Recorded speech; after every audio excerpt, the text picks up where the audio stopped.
దేశ రాజధాని ఢిల్లీని కాలుష్య పొగ కమ్మేసింది. దీపావళి అనంతరం స్థానికంగా వాయు నాణ్యత తీవ్రంగా క్షీణించింది. చాలా ప్రాంతాల్లో గాలి నాణ్యత 350 మార్కును క్రాస్ చేసింది. ఢిల్లీలోని అక్షరధాంలో 360, ఆర్కేపురంలో 380గా నమోదైంది. అటు కాలుష్య కారక సూక్ష్మ ధూళి కణాల స్థాయిలు 5 ఏళ్ల గరిష్టానికి పెరిగినట్లు కేంద్ర కాలుష్య నియంత్రణ మండలి విశ్లేషించింది. దీపావళి తర్వాత 24 గంటల్లో సగటు PM 2.5 సాంద్రత 1 క్యూబిక్ మీటర్కు 488 మైక్రోగ్రాములకు చేరింది. పండుగకు ముందు ఇది 156.6 మైక్రోగ్రాములుగా ఉంది. దీపావళి పండుగ తర్వాత ఢిల్లీలో గాలి నాణ్యత మరింత దిగజారింది. గ్రీన్ క్రాకర్స్ వాడాలనే ఆదేశాలున్నప్పటికీ ప్రజలు పెద్ద ఎత్తున బాణసంచా కాల్చడంతో నగరమంతా విషపూరిత పొగమంచుతో కమ్మేసింది.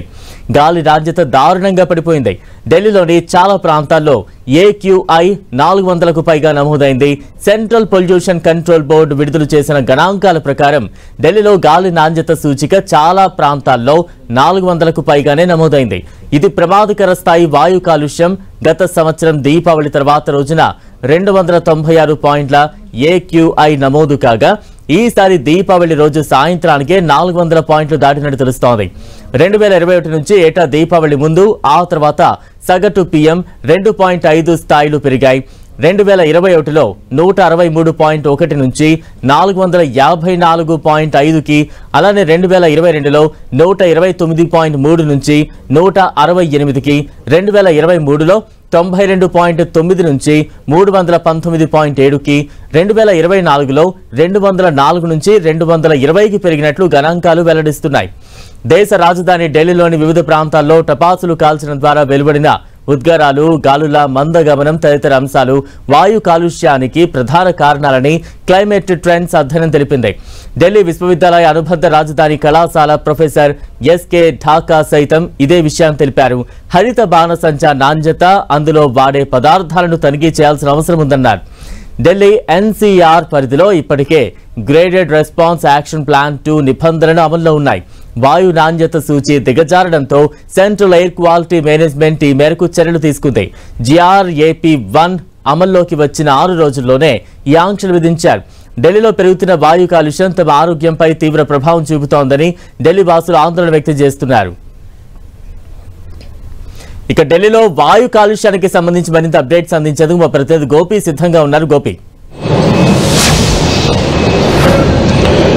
బలరాం, ముందెన్నడూ లేనట్టుగా దీపావళి తర్వాత ఒక్కసారిగా కూడా గాలిలో నాణ్యత పూర్తిగా క్షీణించిన పరిస్థితి ప్రస్తుతం ఢిల్లీలో నెలకొంది. అయితే ఏదైతే కేంద్ర వాయు కాలుష్య నివారణకు సంబంధించిన బోర్డు దీనిపైన అనేక కీలక సూచనలు కూడా చేయడం జరిగింది.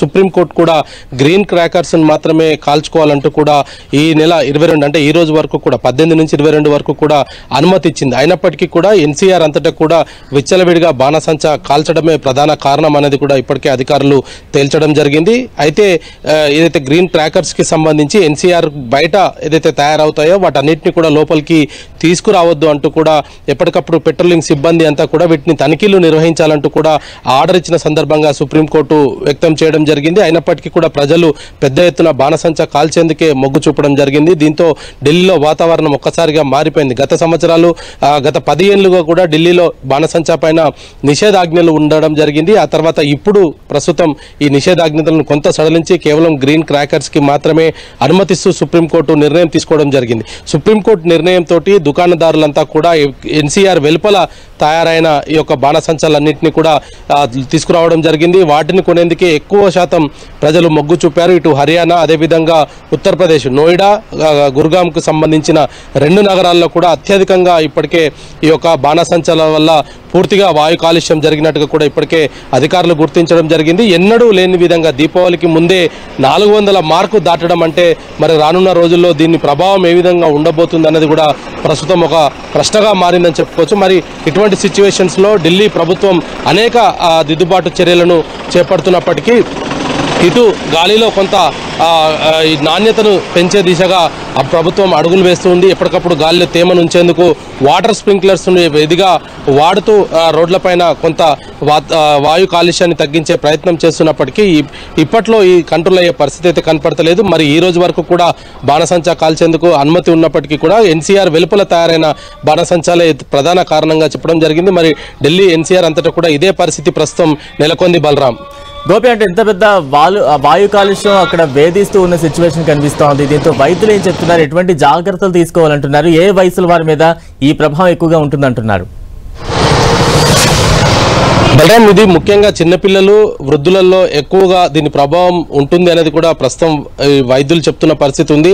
అదేవిధంగా లంగ్స్ ఇన్ఫెక్షన్స్ ఉన్న వాళ్ళు కావచ్చు, నిమోనియా పేషెంట్స్ ఖచ్చితంగా మాస్క్ ధరించే బయటకు వెళ్లాల్సిన అవసరం ఉంది అనేది కూడా ఆరోగ్య శాఖ అయితే చెప్తూ ఉన్న పరిస్థితి అయితే ఉంది. అయితే ఈ 2-3 రోజుల్లో ఈ వాయు కాలుష్యానికి సంబంధించి ప్రభుత్వం ఏదో ఒక చర్యలు చేపడుతుంది అనేది కూడా కొంత ఆశాభావం వ్యక్తం చేస్తున్నప్పటికీ ప్రజల్లో చైతన్యం రాకపోవడమే ఈ యొక్క ప్రధానంగా ఈ రోజు జరిగిన ఈ యొక్క రికార్డ్స్ నమోదుకు కారణం అనేది కూడా మనం స్పష్టంగా అర్థం చేసుకోవచ్చు. ఎందుకంటే దీపావళి గతంలో ఎప్పుడు కూడా ఇటువంటి దీపావళికి సందర్భంగా ఇటువంటి గాలిలో నాణ్యత క్షీణించడం జరగలేదు. మరి ఇప్పుడు ఈ యొక్క పటాకుల వల్ల ఈ యొక్క గాలిలో నాణ్యత తగ్గిపోవడం జరిగింది. మరి ఇటువంటి సిచ్యువేషన్ కంట్రోల్ చేసేందుకు అధికారులు అయితే పూర్తిగా సిద్ధమైన పరిస్థితి అయితే కనపడుతుంది. Balaram, right, thank you Gopi.